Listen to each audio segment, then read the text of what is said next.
Olá, o Novos Tempos está no ar. Incluir significa fazer parte de um certo grupo, uma certa categoria de pessoas. A luta pela inclusão social pode ser definida como um conjunto de meios e ações que combatem a exclusão da cidadania, a defesa do acesso de todos aos benefícios da vida em sociedade. Muitos fatores provocam exclusão na sociedade: classe social, propriedade privada, educação, idade, deficiências, gênero, orientação sexual, etnia, religião. Inclusão social é você possibilitar com que todos tenham acesso à mídia, à comunicação, à informação, à tecnologia, de uma forma acessível. É a possibilidade da sociedade absorver todos os indivíduos dela. Se fazer o possível para todo mundo ter direito às mesmas coisas, ter acesso à faculdade, moradia, saúde. Dar mais oportunidades para todos que não tiveram a mesma oportunidade que os outros. Eu acho que dá oportunidade para todo mundo, né? De conseguir faculdade, de ter um acesso à educação. Muita gente não tem condição de estudar, muita gente não tem condição de entrar numa faculdade particular e deixa de estudar por isso. Se não fosse FIES, eu não estava estudando. No Novos Tempos de hoje, nós vamos conversar sobre políticas públicas de inclusão social no Brasil. Nos últimos anos, o país passou por um dos maiores processos de inclusão social já vistos na história, reconhecidos internacionalmente pela ONU como um dos maiores do mundo. Mas ainda falta muito para conseguirmos alcançar uma sociedade justa e igualitária. O tema inclusão social é amplo e, por isso, no programa de hoje, vamos debater sobre a importância dessas políticas no acesso à educação e combate à violência. Para conversar com a gente sobre o assunto, nós convidamos a professora do Departamento de Serviço Social, Raquel Lino. Professora, então, eu gostaria de agradecer a sua presença aqui no Novos Tempos. Para começar a nossa discussão, eu queria saber se a gente está no caminho certo. Obrigada, Carolina. Eu que agradeço. Eu acho que dizer que está no caminho certo ou errado seria uma opinião equivocada, né? Mas, com certeza, as políticas de inclusão, elas são de obrigação do governo, né? O Estado, ele tem essa responsabilidade social porque ele é o ente responsável pelo bem-estar da sociedade em todos os sentidos, né? Não somente do ponto de vista econômico, mas da garantia das oportunidades da vida em sociedade, incluindo todas as políticas. Então, nós estamos no caminho certo na medida em que o Estado assume essas responsabilidades, mas temos muitos problemas aí. Agora, né? Raquel, deixa eu entrar nessa conversa porque esse assunto é fascinante. Quer dizer, nós estamos aí com uma caminhada longa em termos de história da civilização, né, das diversas sociedades. E com todos os avanços tecnológicos, esses termos que são tão antigos, né, inclusão, exclusão, parece que é uma realidade de sempre. Mas eu te pergunto assim, quais seriam, mesmo numa sociedade contemporânea como a nossa, os principais fatores de exclusão social? De exclusão social. Bom, primeiro que o termo inclusão e exclusão é um termo controverso, né? O que a gente considera como inclusão? A pessoa que tem acesso à convivência social digna.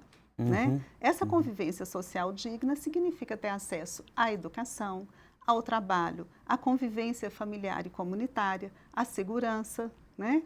Então, são muitos aspectos da vida social que não se restringem apenas àquilo que é materialmente necessário para a sobrevivência humana. O ser humano é um ser social, ele não necessita somente de sobreviver, ele tem o direito a conviver e conviver dignamente, né? Então, as políticas de inclusão, elas atingem determinados aspectos da sociedade. Algumas categorias, né, como educação, assistência social, alguns segmentos da sociedade em situações consideradas mais necessitadas do que outras. Mas nós não temos, de fato, no Brasil, né, uma política de inclusão social do modo como nós entendemos que deveria ser. Agora, se a gente olha a nossa Constituição, parece que ela é avaliada como uma Constituição que avançou em termos de garantir aos cidadãos né, direitos individuais e direitos sociais. Sim. Mas o Gilberto de Mensaes fala de cidadãos de papel. Né, que uma coisa é o que está assegurado na Constituição, outras são o nosso sistema de governo, né, que vai garantir. Então parece que não é espontâneo a inclusão das pessoas na sociedade. Claro, exatamente. A Constituição de 88 ela representou um marco, né, na conquista dos direitos sociais, mas de lá para cá nós assistimos também a um cenário de violação de direitos, de negação de direitos, né, até por meios legais mesmo, reformas, emendas constitucionais e tal.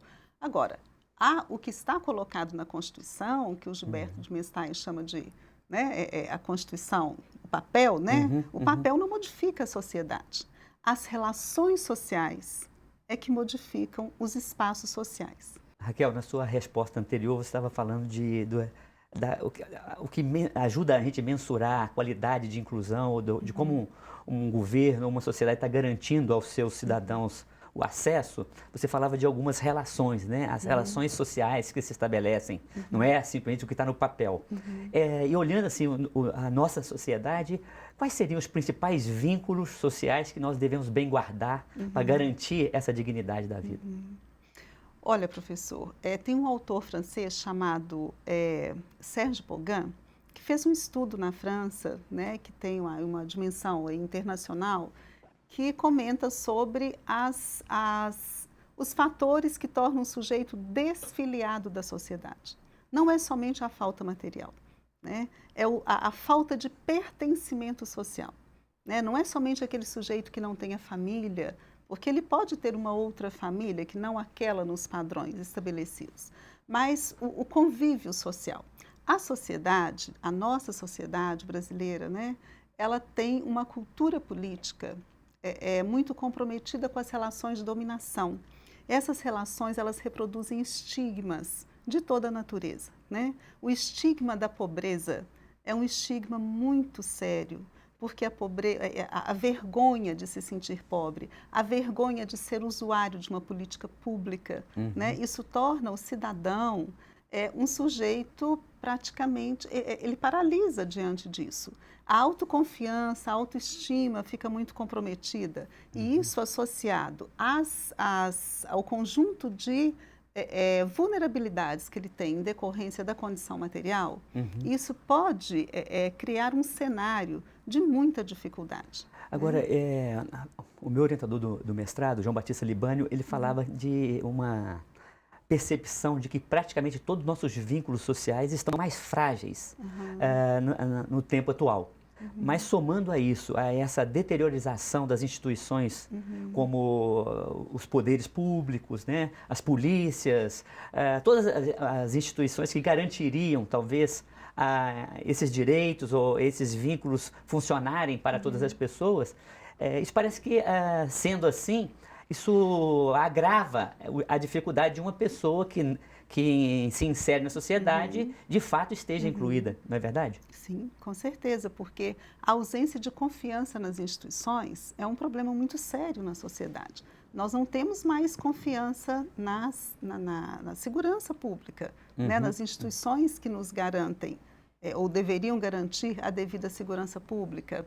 A escola, por exemplo, né, que é uma instituição muito importante para a inclusão das pessoas no convívio social digno, também é um espaço que anda bastante comprometido, sobretudo as escolas, né, de ensino fundamental e médio, as escolas públicas.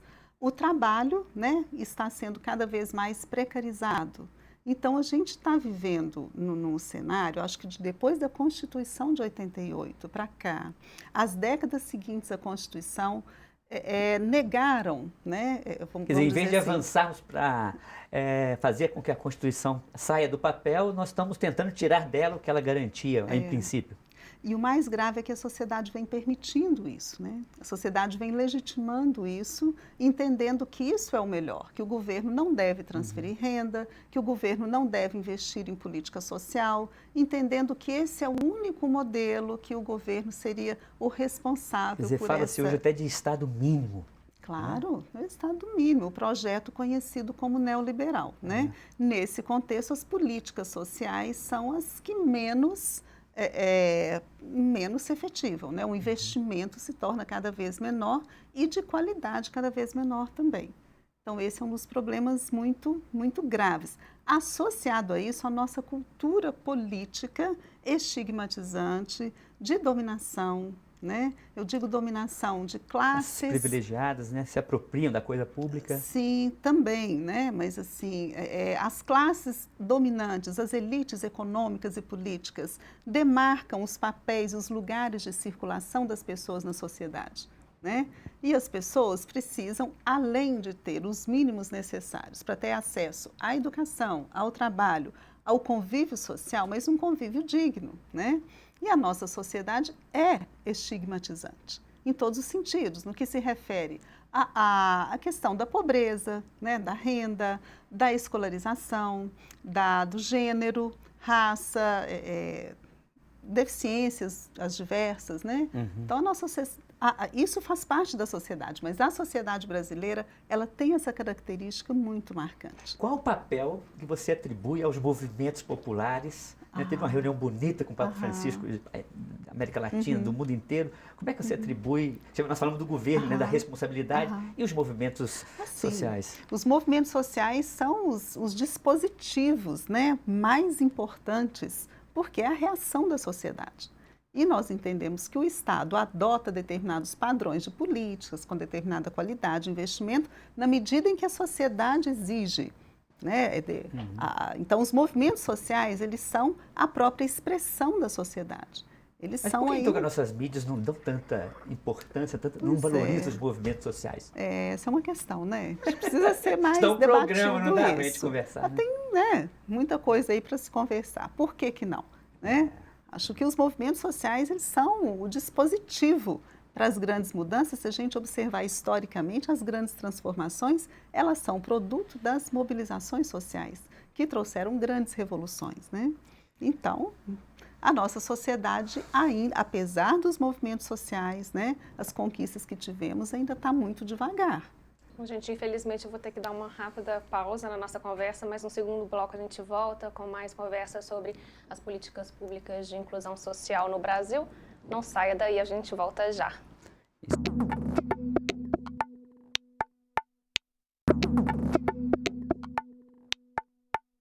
Estamos de volta com o programa Novos Tempos e hoje estamos conversando sobre políticas de inclusão social e acesso à educação, combate à violência aqui no Brasil.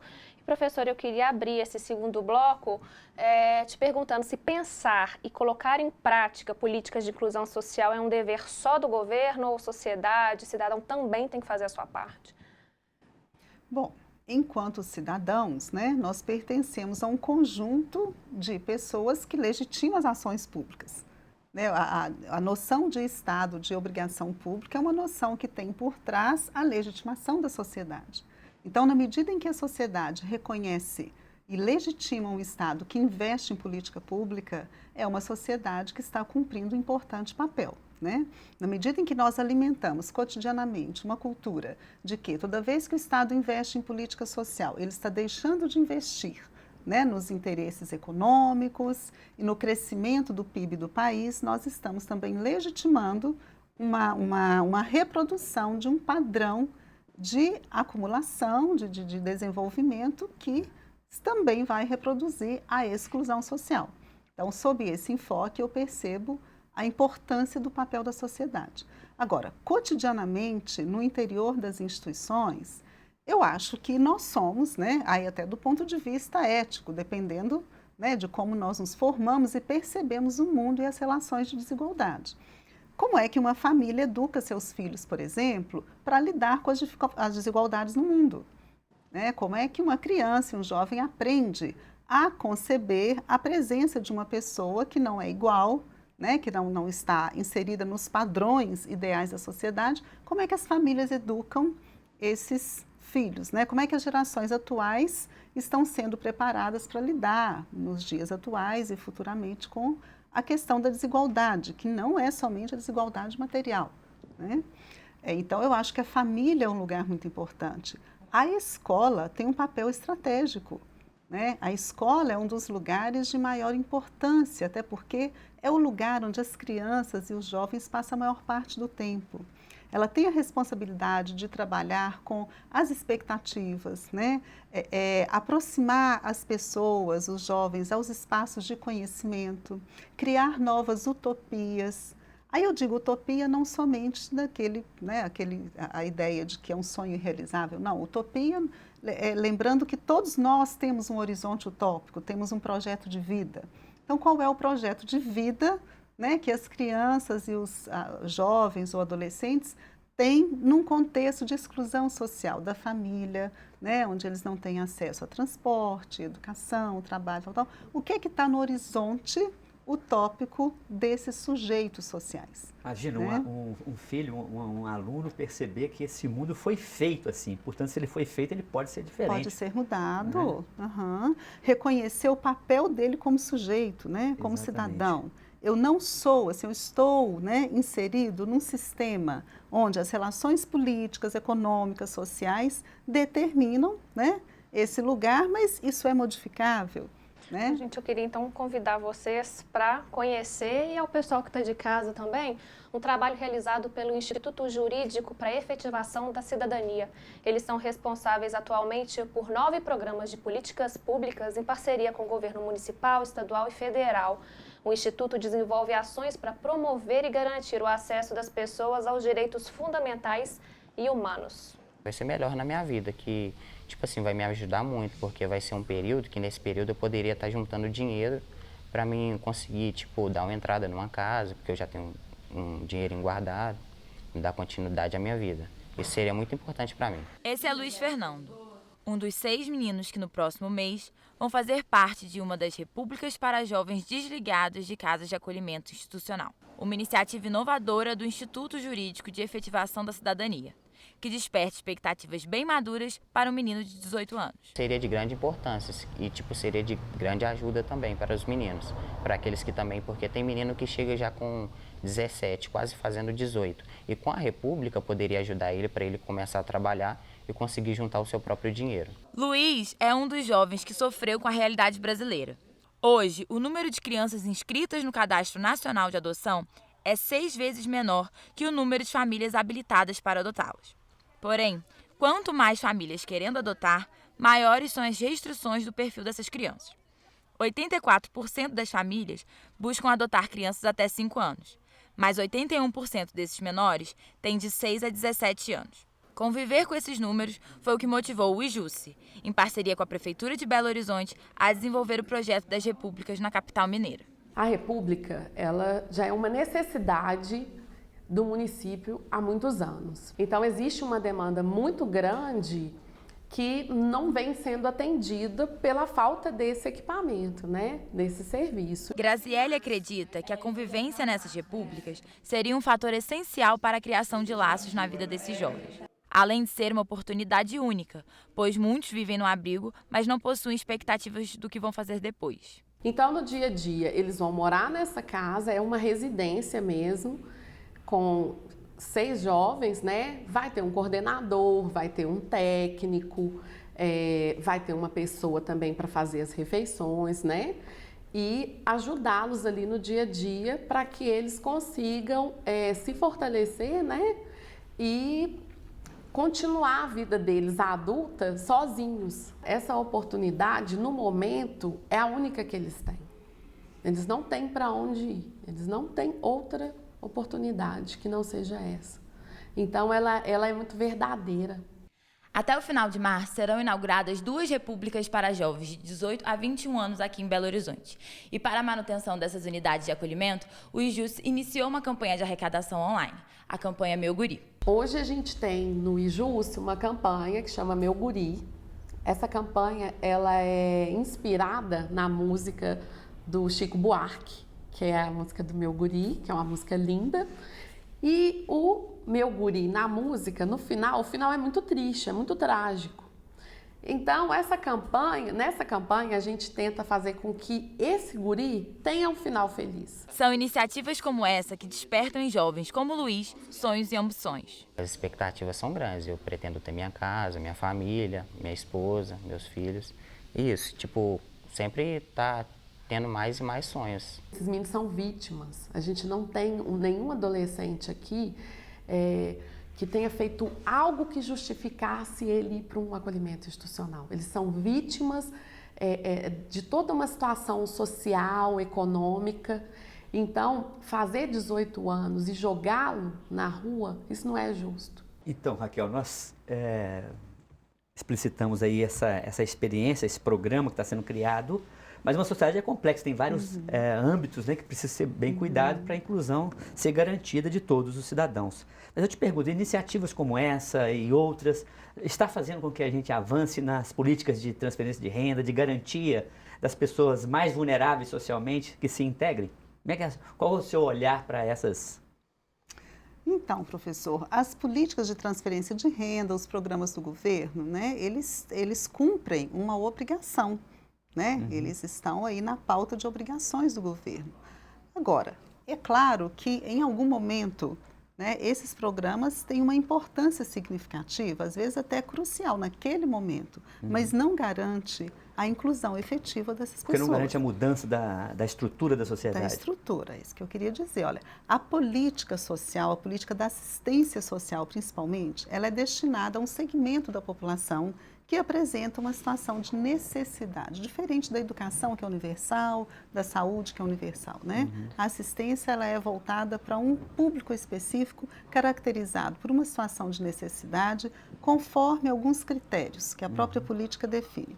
Mas longe dessa política conseguir, né, ela não tem essa pretensão de incluir, até porque é uma política que atende um problema, que visa, né, tratar de um problema da sociedade depois que muitos processos já aconteceram, muitos processos de exclusão. Ela não iria na causa dos problemas, é isso? Sim, ela não tem esse papel de resolver os problemas sociais. Claro que não, né? Agora, os problemas sociais que colocam as pessoas numa situação de necessidade, jovens em situação de abandono, de ausência de vínculos com as instituições, educação, trabalho, né? Aquilo que pode tornar o jovem, né, um sujeito digno, um cidadão. São importantes. Né? E tudo isso é importante. Então, a assistência social, ela tem esse papel por meio desses programas, mas precisa vincular outras ações. Inclusive, é a proposta da política, ela atua intersetorialmente, de forma preventiva, muito embora não pareça, né? Acho que a sociedade conhece muito pouco dessa política da assistência social, mas a proposta dela, por exemplo, vou dar um exemplo, o programa Bolsa Família, não é somente transferência de renda, é um programa, né? Não é benefício de transferência de renda igual é o BPC, né? Benefício de prestação continuada, é um programa, porque a transferência de renda faz parte de um conjunto de ações que pretende trabalhar o desenvolvimento da autonomia, das potencialidades da família, não para tirar aquela pessoa daquele lugar, daquela classe social em que está, né? Mas de melhorar as condições para que melhore escolarização, a autoestima, né, que é um termo bastante subjetivo, mas precisa ser levado em conta. Nós já temos registros por meio de pesquisas que comprovam por meio de depoimentos, né, de mulheres, sobretudo mulheres, porque elas que são na maioria gestores do lar, né, que com a melhora na autoestima, a escolarização dela, dos filhos, muda o padrão de relações entre as pessoas na família. Muito importante essa percepção, mas eu queria saber, né, vamos dar uma olhadinha rapidinho nas nossas redes sociais, só para saber o que o pessoal tem comentado sobre o tema, né? Isso. Vamos rodar o quadro hashtag.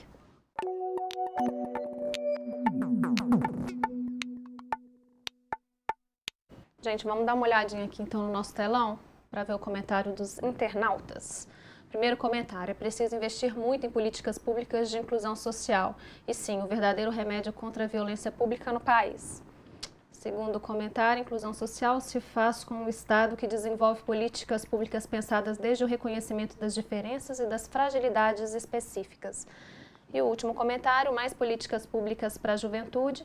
Não podemos aceitar nossos jovens de 16 anos condenados à falta de inclusão.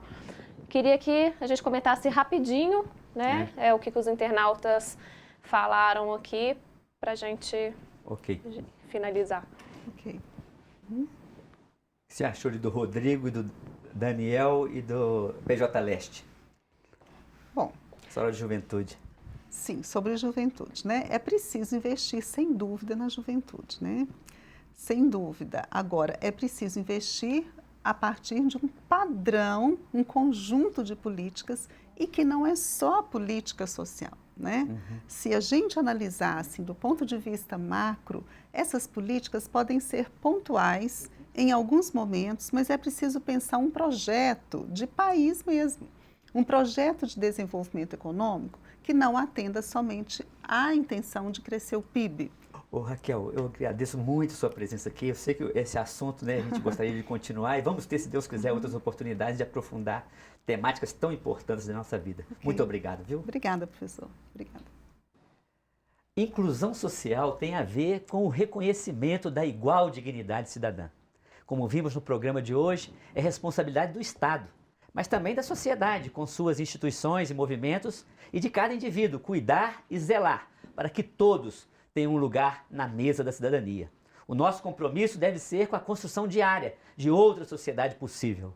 Nossa convidada falava de utopias necessárias, sem excluídos ou excluídas, fundada na prática da justiça, da misericórdia, da fraternidade, no combate a toda forma de preconceito, violência e desigualdade social. Bom, por hoje é só. Fiquem com Deus e até o próximo programa. Ana. E o Novos Tempos é uma parceria da PUC-TV Minas e o Ânima, Sistema Avançado de Formação da PUC Minas. A gente volta na semana que vem. Até lá!